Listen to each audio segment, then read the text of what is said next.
So I'm 15 years old, and last week I spoke on stage in front of a crowd of over 400 people. That crowd was made up of CEOs, committee leaders / chairs people, a bunch of other important folk. It was an amazing experience, and I learnt a lot. So I just wanted to share that story with you and tell you what I'd learnt from my first real experience with public speaking. So how did I find myself on stage sitting on a panel with a microphone in my hand at a fancy gala dinner? Well, it all started in July of 2023. I was an arrogant 14-year-old who was constantly ending up in the deputy principal's office after getting into impromptu philosophical debates with my teachers about the value and relevance of my formal education, and displaying my general disdain for them, their class, and the entire education system. I hadn't quite learned how to pick my battles yet. I promise you this context is important, so just chill, bear with me. Alongside this friction with school, my social life was pretty terrible, and I felt really lost. No consistent friend group, a 63% attendance rate, and no clear idea of who I was or any sense of direction or purpose. Because of this, I ended up on the radar of the youth support coordinator at my school, like a guidance counsellor, an absolute legend called Chris. I'd stop by his office every now and then for a chat, a bit of advice, and yeah, I'd have conversations with him about everything, and I'd always walk away from it feeling like 1,000 times better. This guy was my first ever real mentor, and he was one inspiring motherfucker. Anyway, a couple of weeks go by and he invites me to be part of a program called Blokes. It was something I'd kind of heard of from a couple of the other guys in my grade who'd done it, and they seemed to love it, so I was excited. Blokes is a mentoring program for young men. They basically just educate and inspire guys about mental health, relationships, personal growth, all of that sort of thing. And it changed my whole fucking life. So I start the program with 11 other guys in my grade, and it's awesome. I meet 2 more incredible people who have also become mentors of mine, Sasha and Zaylin, or C. They were the guys from Blokes who were working with us and taking us through the program. The guys delivering the program, if you will. And they were really talented, inspiring people who I ended up getting really close to. Week after week, I'm absolutely loving it and looking forward to every session. It was also an excuse to skip maths class once a week, so, I wasn't complaining about that. Yeah, I'd stay back and have extra conversations after the sessions with Sasha and Z, and I just did my best to squeeze the absolute most out of it. I really threw myself into this opportunity, and I was really engaged and involved the whole time. And because of this, towards the end of the program, which generally lasts about 6 months, Sasha, one of the mentors, gave me an offer. He saw my passion for the program and how much I'd grown since joining it, and asked me if I was interested in becoming an ambassador for Blokes. He thought I'd be an ideal candidate to represent and help kind of shape the future of the organisation as a member of the brand new Youth Ambassador Council. Of course, I was really excited about this and I applied. A couple of weeks later, I get a call from the regional coordinator who says that I've been accepted. And this was the first time in my life where I felt like I'd actually done something big, where I'd started laying the foundation for the kind of impact that I wanted to make on the world.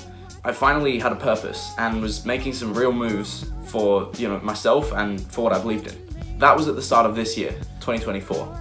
And since then, I've had some incredible experiences and some amazing opportunities, and just been involved in some really cool events. So the first quarterly meeting of this Ambassador Council was at a law firm in the city. We did a leadership workshop, shot some content for the Blokes website and social media, spoke with the psychologist who works with the organisation to monitor progress over time and kind of quantify the impact that the program is having, and then just kind of discussed ideas and brainstormed stuff for the future of the Ambassador Council and also the program in general. I also ended up on their official website with some of the other ambassadors, and I don't know why, but to me that is the coolest thing ever. I still get super excited about that, I don't know why. Another thing I was involved in was a social media interview for a charity called Small Steps for Hannah. There was this really fucking horrific story in Australia a couple of years ago where some fucking evil, sadistic motherfucker set fire to and murdered his wife and their 3 children.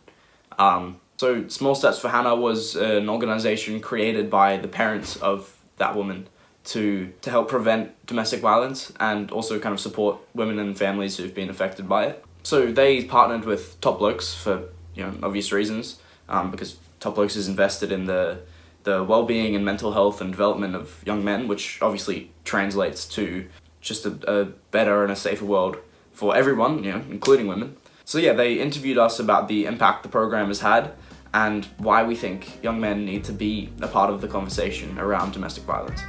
Just a bunch of other stuff like that. Yeah, that was kind of the gist of that conversation. It was another really amazing experience and quite a powerful thing to be part of.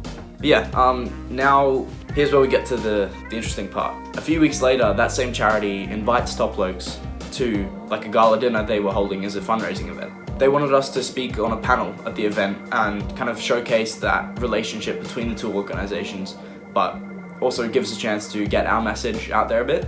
And when I got a phone call from Top Blokes telling me that they wanted me to be on that panel, I was fucking ecstatic. The gala was a black tie event, super fancy. It was like upwards of $500 for a ticket, but we obviously got in for free. But yeah, everyone from the chair of that organization to the fucking Governor General of Australia was gonna be there. And what these people all had in common is that they all were involved with or donated a substantial amount of money to the charity. So after doing a couple of sessions of media training, practicing my answers to the questions they would likely ask us, and wondering what the hell I was actually walking into, the night arrived. I met up with the regional coordinator, 2 of the mentors, and 1 other ambassador who was roughly my age. We had a quick tactical discussion, got changed into our Top Bloke shirts, and then just walked down to the venue. I knew I was in over my head from the moment I stepped in that door.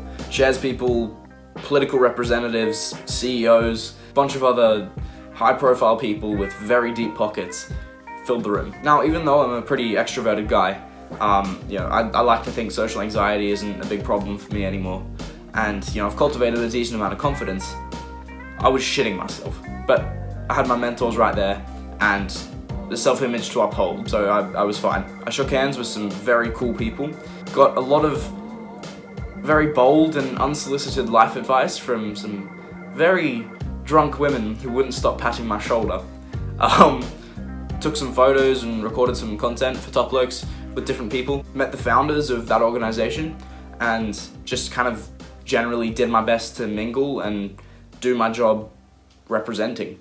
We then sat and had dinner, which was very small food on very big plates. It was actually really good, but I don't think I will ever fully understand like fancy food, but the event was actually sick. There was a famous Australian comedian who did a set, a pretty well-known band from the 70s who performed, and an auction which was over hilariously quickly. So yeah, by the time it was our turn on stage, I was settled in and pretty relaxed. I guess that's only half true. I was still shitting myself, but after a couple of different performances under my belt and a bit of experience in front of crowds, I was ready. So there we were, on stage, answering questions, talking about the program and how it relates to Small Steps for Hannah, and then it was over. We were only up there for 15 or 20 minutes, but yeah, we were getting some really lovely reactions from the crowd and a lot of applause, so I think we fucking killed it. And everyone on that panel did such an amazing job. It was really awesome to see that in that room full of wealthy, powerful, and good people, we kind of stood out, We were Top Blokes boys. And, throughout the whole night, we were just moving as a unit. And there was just this certain kind of energy, and it was just awesome. I loved every minute of it. And yeah, other than playing sport when I was like 7, this was the first time in my life where I'd ever really felt part of a team, who were working on something bigger than ourselves. And goddamn, that is a great feeling. So yeah, the evening wraps up and I walk away with a really amazing experience. So that's the story. I'm so grateful for that opportunity. I learnt a lot and I got a chance to impact the world and become more useful. A mental frame I learnt from a guy I watch on YouTube called Angelo is to figure out what matters to you and then figure out how you can matter more to it. Go check out his YouTube channel, by the way. It's like, bro is a genius and has changed my perspective and my life a lot. But yeah, that's kind of what I felt like happened. I was able to start mattering more to what matters to me. And the deep happiness and genuine, authentic self-confidence that I got from that is pretty much unmatched.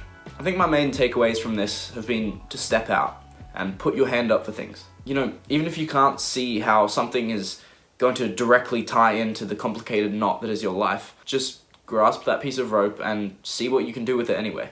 Taking a few steps down a certain path to just see around a corner doesn't mean you can't turn around straight away and come straight back.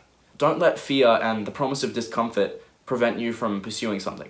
You never know where an opportunity might lead, who you might meet, what you might learn.